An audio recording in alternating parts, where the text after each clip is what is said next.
I'm Jessica Anderson, 34, returning to my childhood home this Christmas after 5 long years away. My stomach's in knots as I drive down the familiar streets of Portland. I've changed since I left, built something incredible that nobody in my family knows about yet. They've always overlooked me, squeezed between my genius brother and my perfect little sister. But this year will be different. This time, I'm not coming empty-handed. I've got something to show them that will change everything. Before I tell you how my family's faces dropped when I revealed what I'd built while they weren't watching, drop a comment sharing your own holiday family drama. Trust me, this one's worth staying for. And if you're new here, hit that subscribe button, because we all need to know we're not alone in family struggles. Growing up in the Anderson household meant living in a perpetual competition I never signed up for.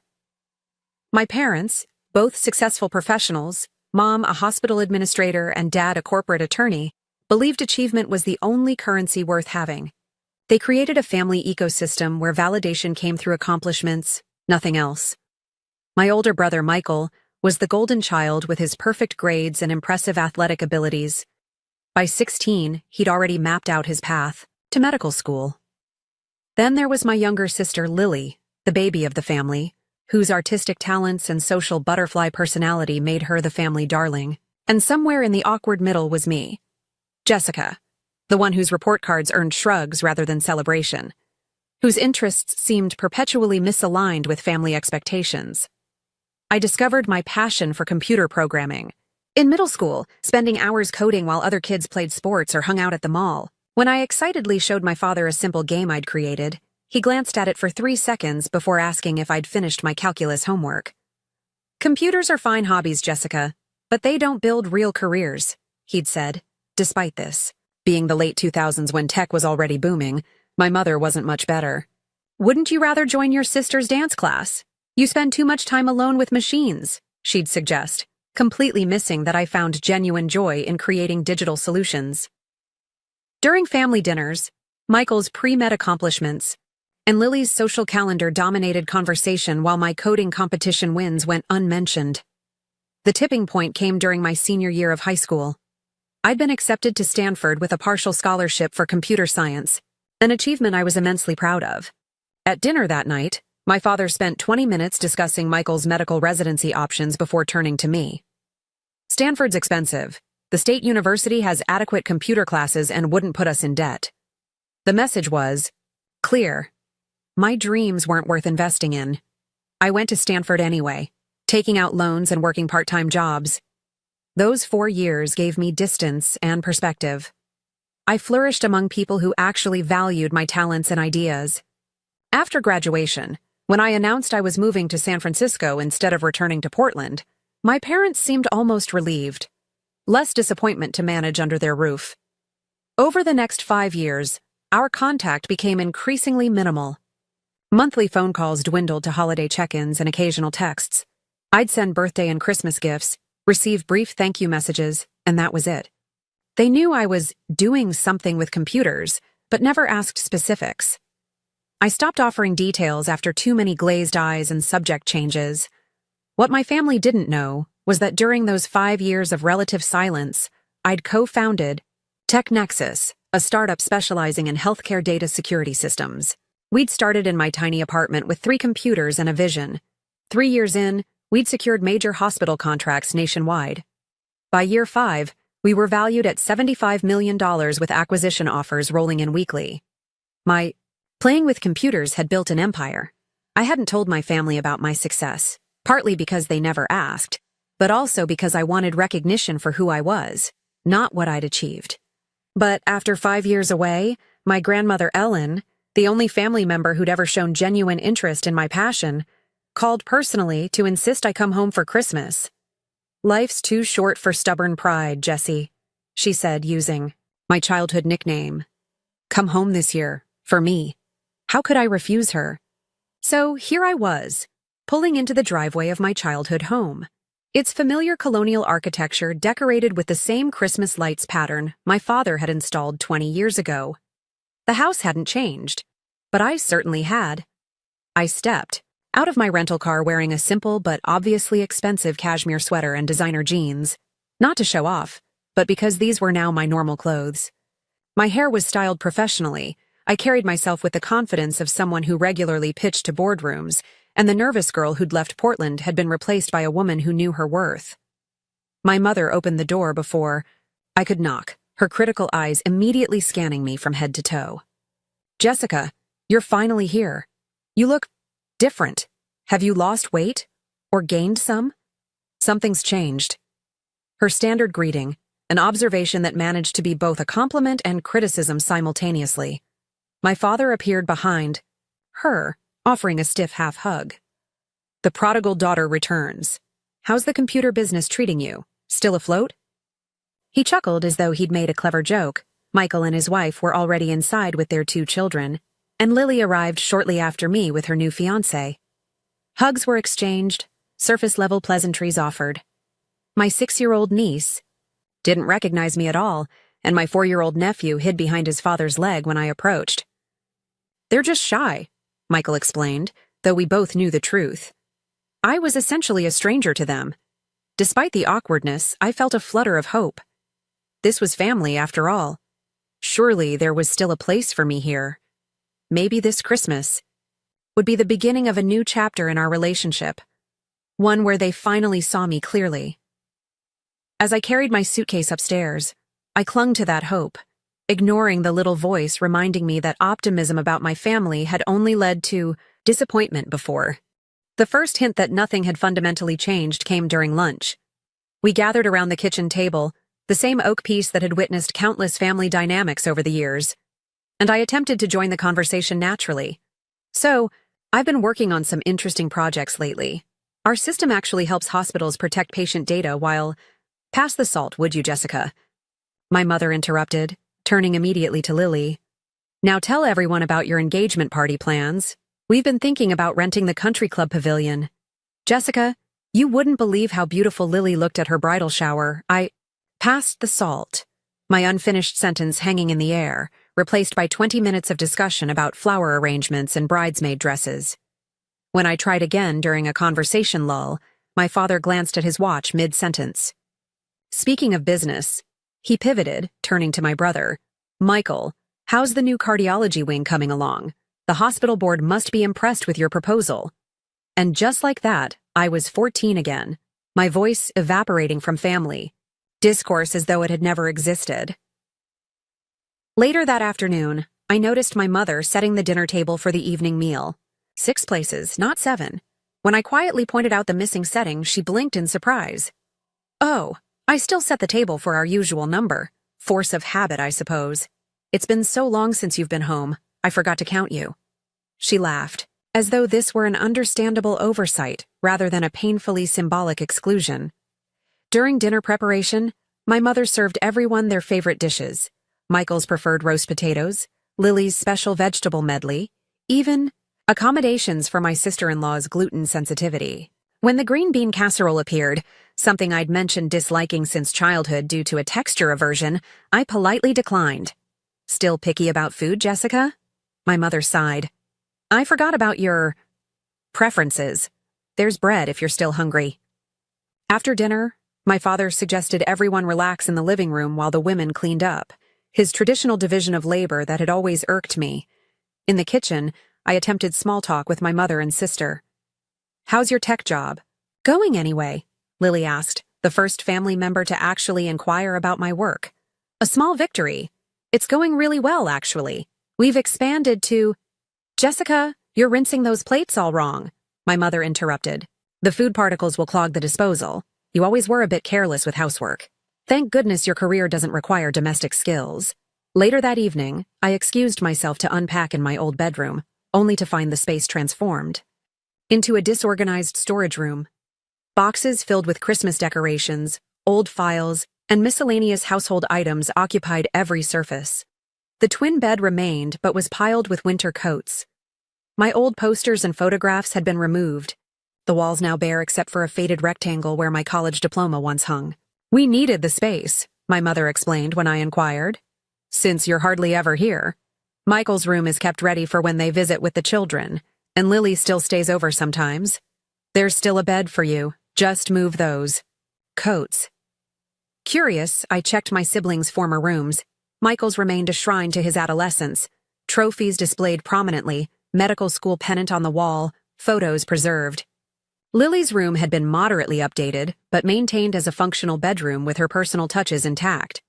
While searching for extra hangers in the hall closet, I discovered a box labeled Jessica School Stuff. Inside were my academic awards, coding competition trophies, and the framed article from when I'd won the state technology challenge.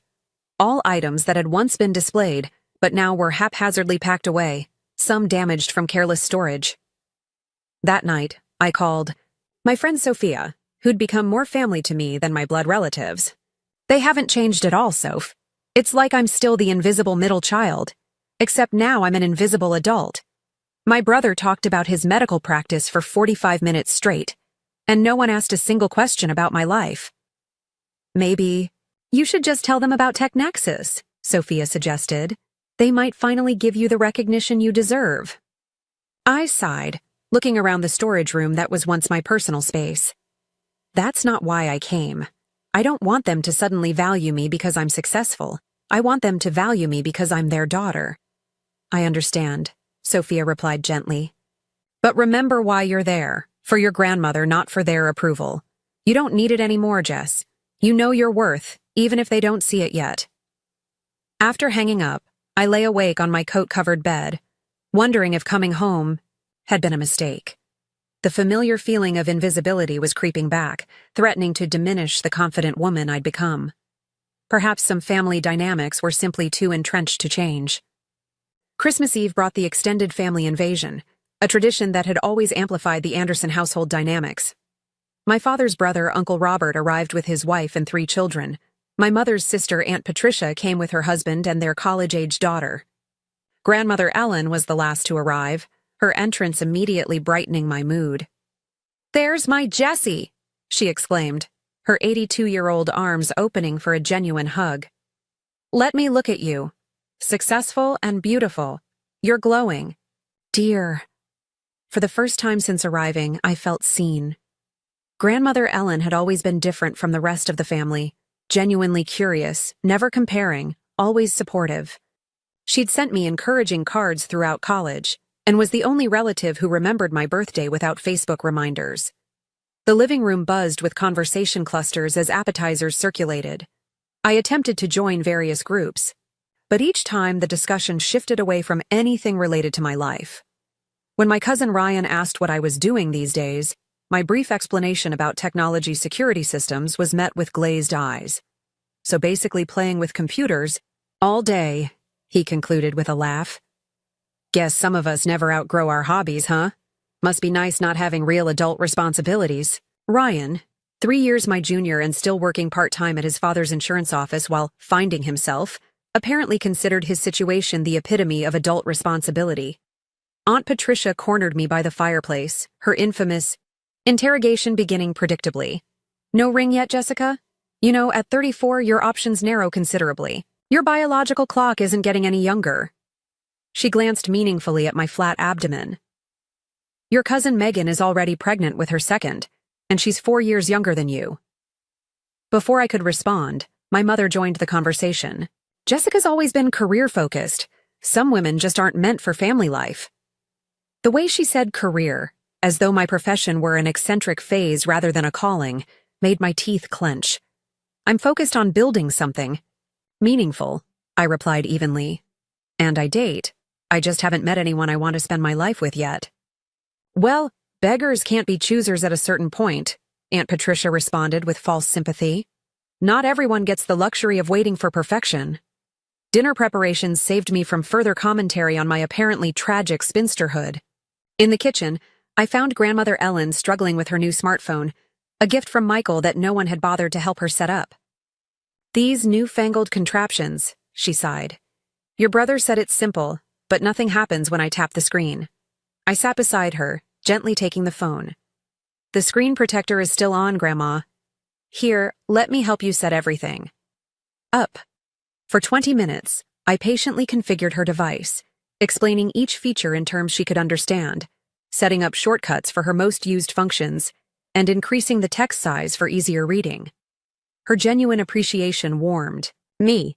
"You've always had a gift for making complicated things simple, Jessie," she said, patting my hand. "Tell me about your work in San Francisco. Are you happy?" That simple question, the only one any family member had asked about my emotional state rather than my marital status or superficial career details, nearly brought tears to my eyes. I told her about TechNexus in terms of the problems we solved and the hospitals we helped, rather than valuation or acquisition offers. "Your grandfather would be so proud," she said when I finished. "He always said you had a special spark, different from the others, but no less bright." Our moment was interrupted by my mother calling everyone to dinner. As we entered the dining room, I overheard my parents speaking in the hallway. "Michael's practice is really taking off," my father was saying, proudly. "The hospital board is considering his proposal for the new research initiative. 7 figures in funding." "And Lily's fiancé comes from such good stock," my mother replied. "His family's connections will open so many doors for her. At least 2 of our children made good choices." "Jessica seems fine," my father added, lowering his voice, still doing that computer thing. "I worry she's just drifting through life without direction. No family prospects, living alone across the country. Where did we go wrong with her?" I froze in the hallway, their words hitting like physical blows. After 5 years of building something meaningful, after all my hard work and success, I was still the family disappointment, the child they'd gone wrong with. Christmas Eve dinner was served on my mother's best china, the table beautifully decorated with candles and holly. Before eating, my father stood for the traditional family prayer, something I'd forgotten about after years away. "Lord, we thank you for this food, and for family gathered here. We're grateful for Michael's continued success in medicine, healing the sick as you would have us do. We're thankful for Lily's engagement and the joyful union ahead. We're blessed by the children present who carry our legacy forward," he continued, mentioning every adult by name along with their blessings of the year except me. Whether intentional or another oversight, the exclusion stung publicly in a way the private conversation had not. Midway through dinner, I excused myself to the bathroom, locking the door behind me. Staring at my reflection, I saw the confident CEO I'd become starting to crack, revealing the insecure middle child beneath. For a moment, I considered packing my bags and leaving that night, making up an emergency at work, escaping back to the world where I was valued. Instead, I splashed cold water on my face and straightened my shoulders. I hadn't built my company by running from challenges. I'd come for Grandmother Ellen, and I would stay for her. Tomorrow was Christmas Day, the gift exchange that had always crystallized my place in the family hierarchy. I decided to let it play out exactly as they planned without intervention or explanation. The truth would reveal itself one way or another. Christmas morning in the Anderson household followed the same choreography it had for decades. Everyone gathered in the living room by 8 o'clock, still in pajamas, clutching mugs of my mother's special hot chocolate. The fireplace crackled with fresh logs, and Michael's children vibrated with excitement on the carpet near the tree. Christmas music played softly from the speaker system my father had installed last year. Apparently, some traditions were allowed to evolve with technology. I took a seat on the window bench, slightly removed from the main seating arrangement. From this vantage point, I could observe the familiar ritual about to unfold. My father, wearing his Santa hat, the only whimsical item he permitted himself all year, took his position beside the mountain of wrapped presents under the tree. "Let's see what Santa brought this year," he announced, adjusting his reading glasses as he examined the first tag.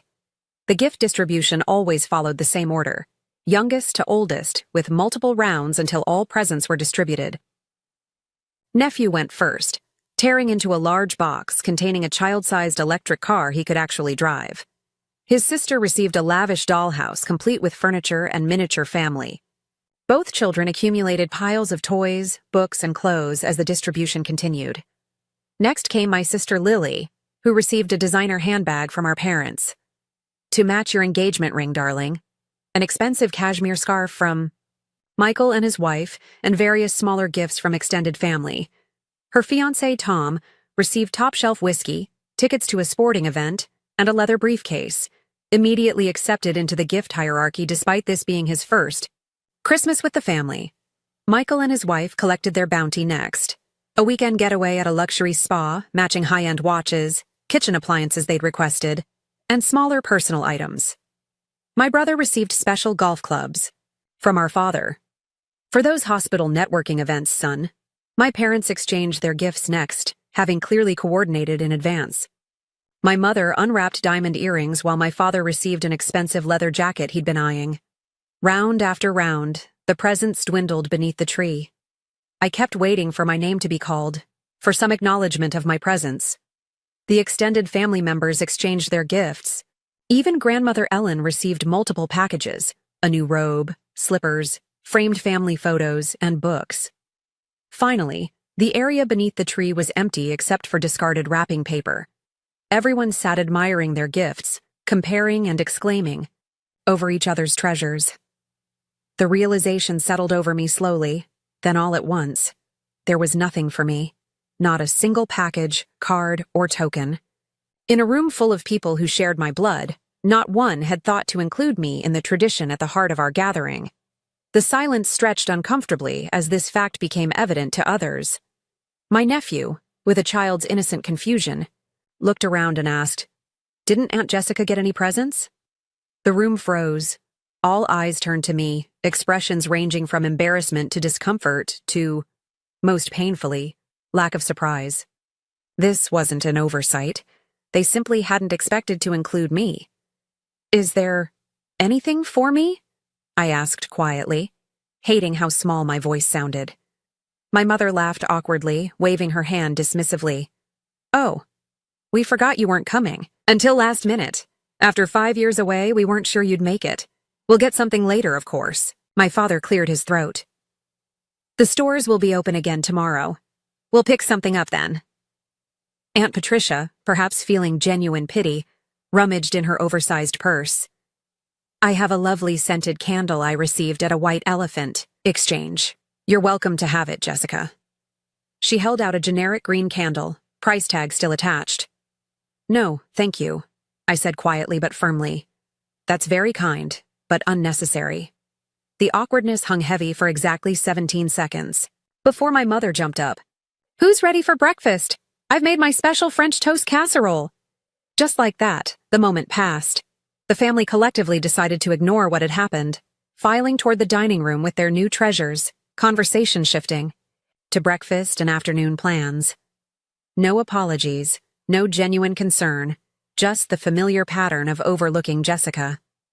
I remained seated by the window, allowing myself to fully absorb what had just transpired. This wasn't about materialism or gift expectations. This was about being erased from a family tradition, about being so thoroughly forgotten that not even a token effort had been made. After 5 years of distance, I'd returned to find I hadn't even been missed enough to warrant a Christmas card. Oddly, instead of pain, I felt clarity washing over me. This moment of absolute exclusion crystallized what I'd always sensed but never fully acknowledged. I was an outsider in my own family, and no achievement or personal growth would ever change that fundamental reality. But unlike previous years, this realization didn't crush me. The difference between 34-year-old Jessica and the girl who'd left Portland was that I now knew my worth wasn't determined by their perception. I had built something remarkable, not just a successful company, but a life filled with people who genuinely valued me. As I helped carry dishes to the kitchen, a plan formed in my mind. Not for revenge or dramatic confrontation, but for honest revelation. It was time to share who I'd become, not to prove my worth to them, but to claim my truth openly. If they couldn't see me after that, at least I would have stood fully in my reality. I excused myself briefly, retrieving an envelope from my suitcase upstairs. The moment for revelation was approaching, and for the first time since arriving, I felt absolutely certain of my next step. Christmas brunch unfolded with its usual orchestrated perfection. My mother's French toast casserole, bacon, fresh fruit, and mimosas covered the dining table as family members filled their plates. Conversation flowed around me, Michael discussing his hospital's expansion plans, Lily showing photos of potential wedding venues on her phone. The gift exchange incident had been neatly packed away like last year's ornaments, no longer worthy of mention. I sat quietly, the slim envelope resting on my lap beneath the table, waiting for the right moment. It came as my father raised his mimosa glass for an impromptu toast. "To family and success," he proclaimed. "To Michael's cardiology research grant, to Lily and Tom's engagement, and to another prosperous Anderson. Year ahead!"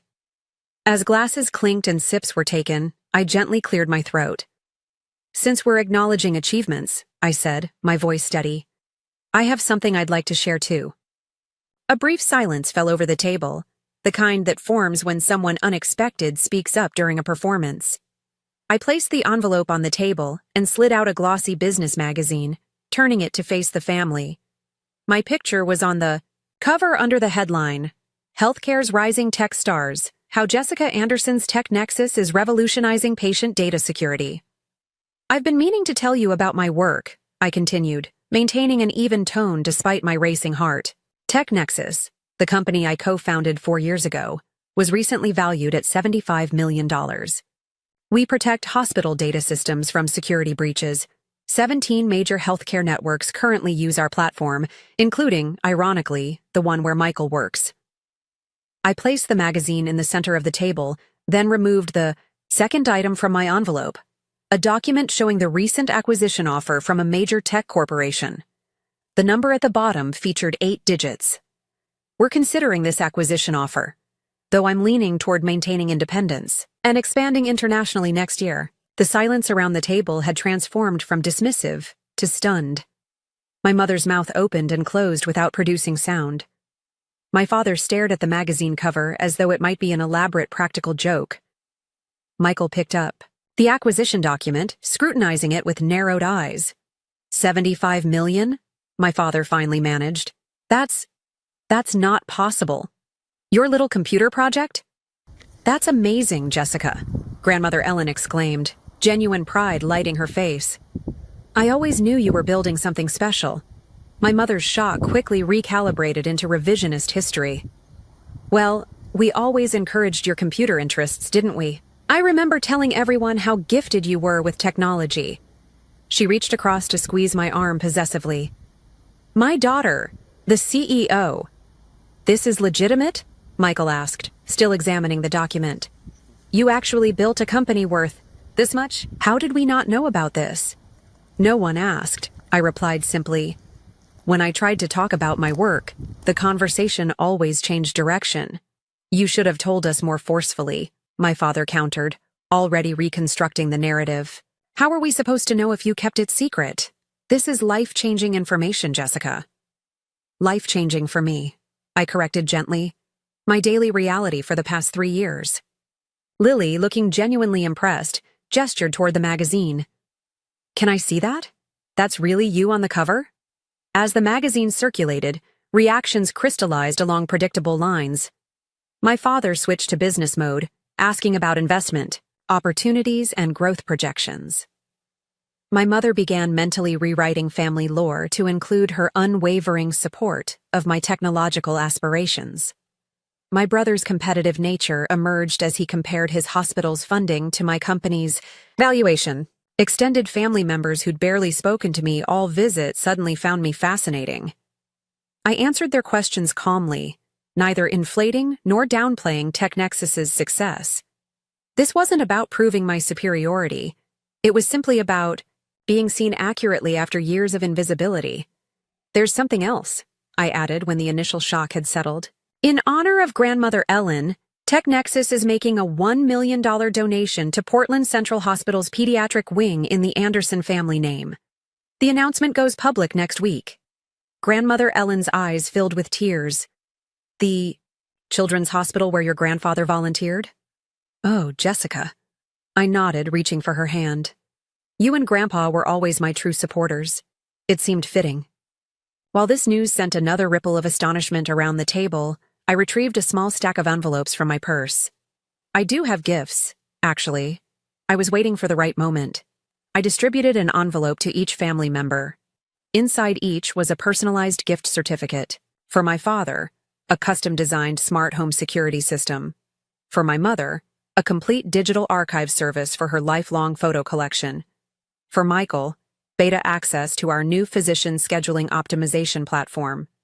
For Lily, a comprehensive wedding planning technology suite. For my niece and nephew, educational technology accounts with substantial deposits toward future education. For grandmother Ellen, a specially designed tablet with health monitoring features and unlimited tech support. These aren't last-minute gifts, I explained. They're solutions I created specifically for each of you, based on knowing who you are and what might make your lives better. Because that's what I do. I solve problems with technology. A profound silence fell over the dining room as my words sank in. The contrast couldn't have been clearer. They had completely forgotten me in their gift-giving, while I had thoughtfully created something unique for each of them despite years of emotional neglect. I don't need or want anything in return, I added softly. I just wanted you to finally see me, the real me, not who you assumed I was or who you wished I'd become. Grandmother Ellen reached over to squeeze my hand, tears streaming down her lined face. In her eyes alone, I saw complete understanding, both of what this moment had cost me and what it was worth.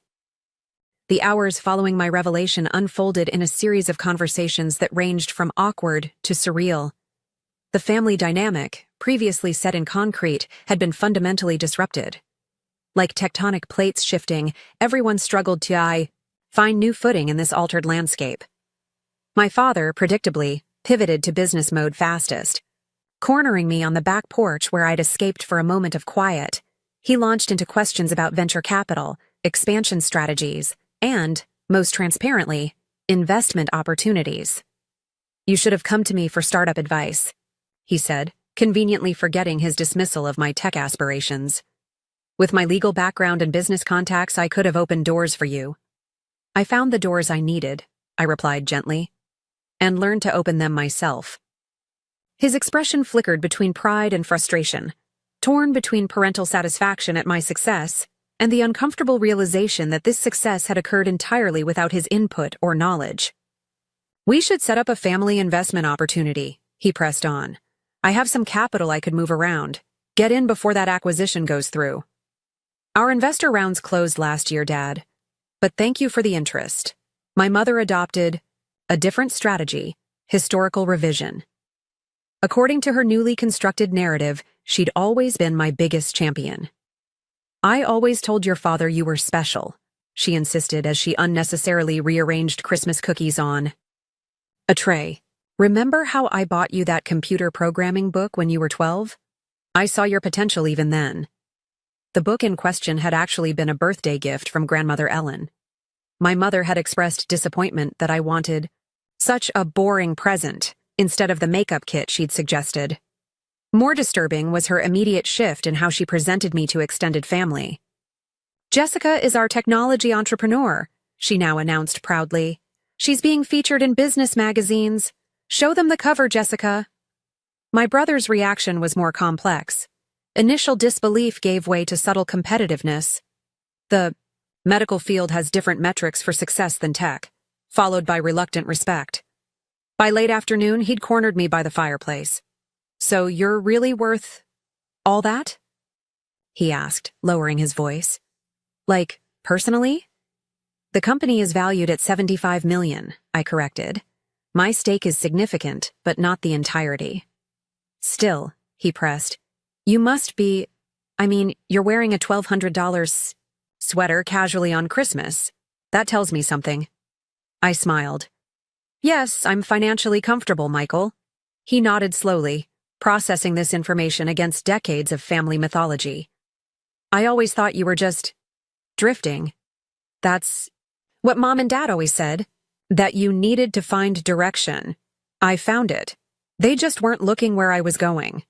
The most genuine connection came unexpectedly from my 14-year-old cousin Emma, who sought me out while everyone else was watching a holiday movie. Want to learn coding? She said without preamble. But Uncle Robert says it's not a real career for women, that it's just a hobby until I get married. The familiar words sparked both pain and purpose within me. Your uncle said the same thing to me when I was about your age, but you did it anyway? I did it anyway. She twisted her hands nervously. Could you maybe show me how to start? I've been trying to teach myself with YouTube videos, but it's hard without direction. For the next hour, I sat with Emma in the quiet of the kitchen, showing her basic coding concepts on my laptop and setting up resources she could access from home. I gave her my email address and promised to send her information about coding camps for girls, with a scholarship funded by me if her parents wouldn't support it. Don't let anyone decide your capacity based on their limited imagination, I told her, including family, especially family. The most difficult conversation came that evening when my parents attempted an approximation of an apology during a just awkward moment alone in the kitchen. We might have underestimated your career choice, my father began stiffly. It seems technology has become more viable than we anticipated. And we always wanted the best for you, my mother added. We pushed because we cared. Perhaps we should have listened more to what you wanted. Their words fell substantially short of a genuine acknowledgement of the pattern of dismissal and emotional neglect. This wasn't about my career choice. It was about my fundamental place in the family. But I recognized this halting attempt represented their maximum capacity for self-reflection. Thank you for saying that, I replied simply. I hope moving forward we can build a relationship based on who I actually am, not who you expected me to be. That night, I made the decision to leave a day early. Not from anger or hurt, but from the clear-eyed recognition that I needed to return to my chosen family, the friends and colleagues who saw and valued me without the distorting lens of family history. As I packed, my sister Lily knocked tentatively on the storage room door.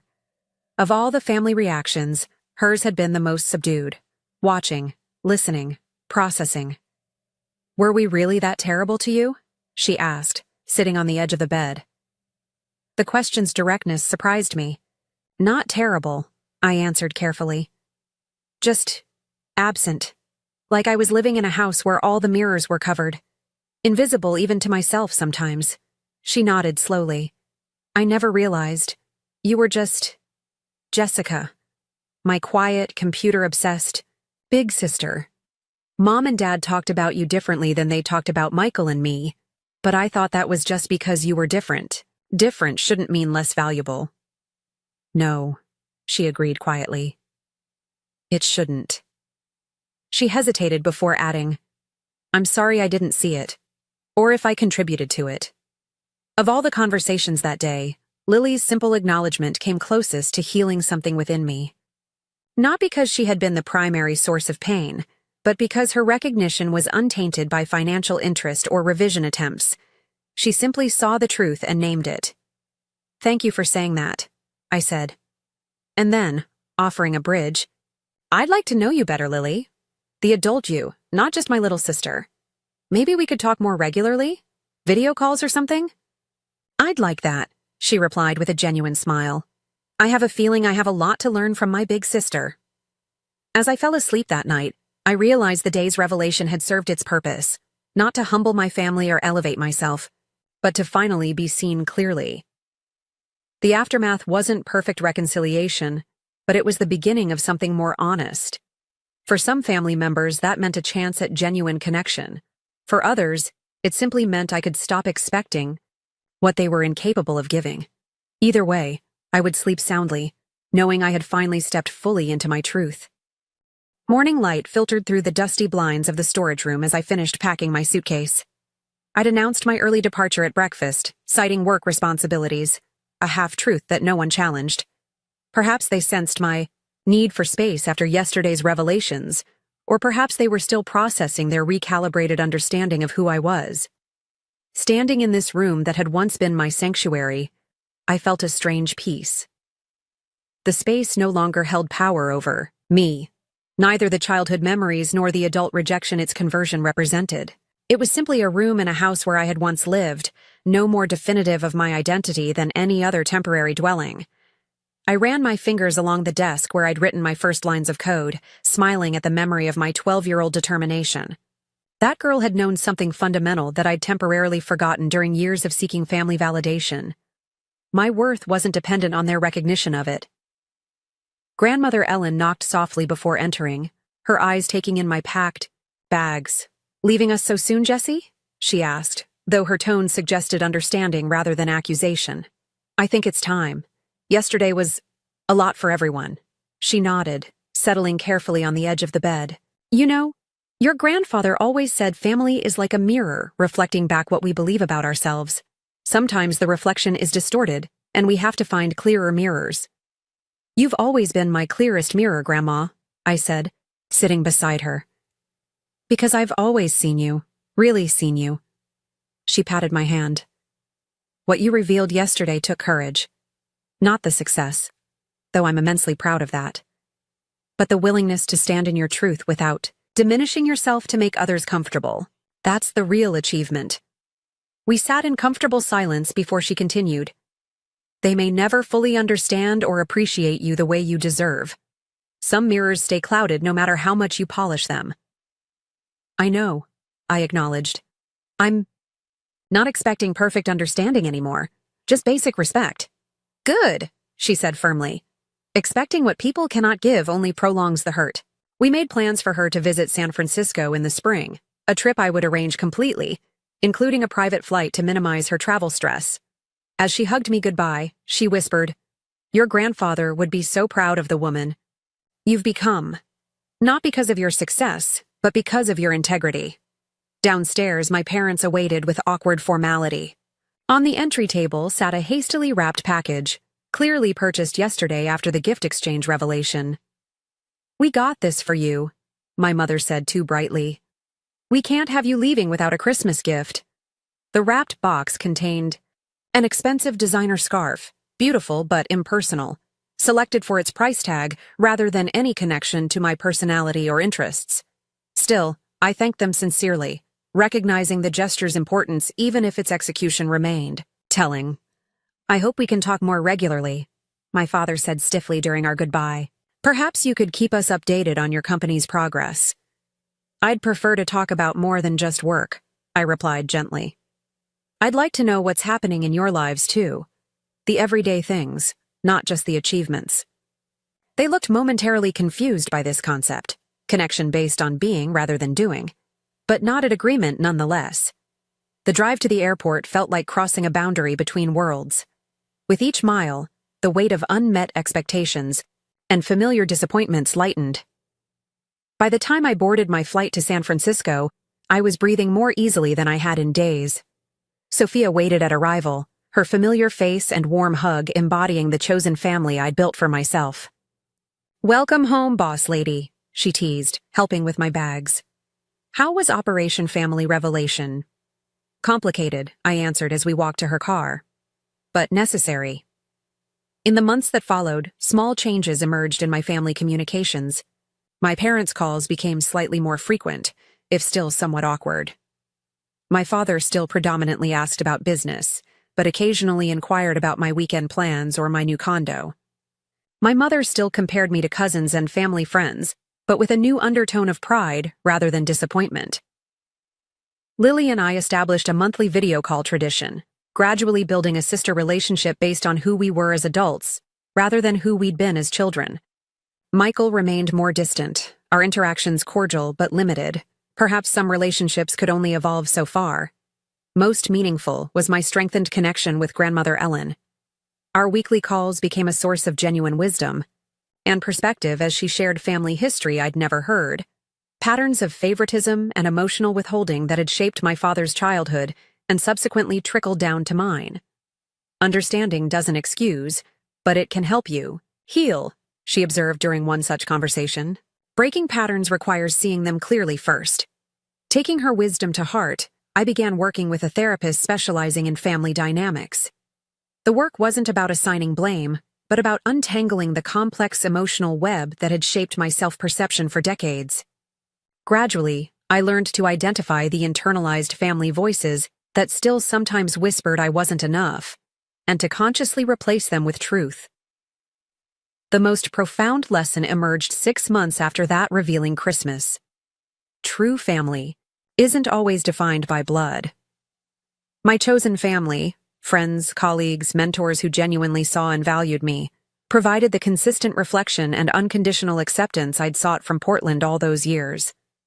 This realization wasn't bitter but liberating. I could maintain connections with my biological family within the boundaries of what was actually possible, while finding deeper fulfillment in relationships built on mutual respect and genuine seeing.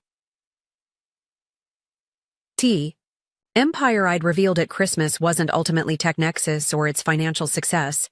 It was the internal sovereignty I'd built. The ability to define my worth based on my own values rather than external validation. The company could rise or fall, though it continued to thrive. But this core understanding of my intrinsic value remained unshakable. By the following December, when holiday planning began, I made a conscious choice. Rather than returning to Portland, I invited grandmother Ellen to join me in San Francisco for Christmas.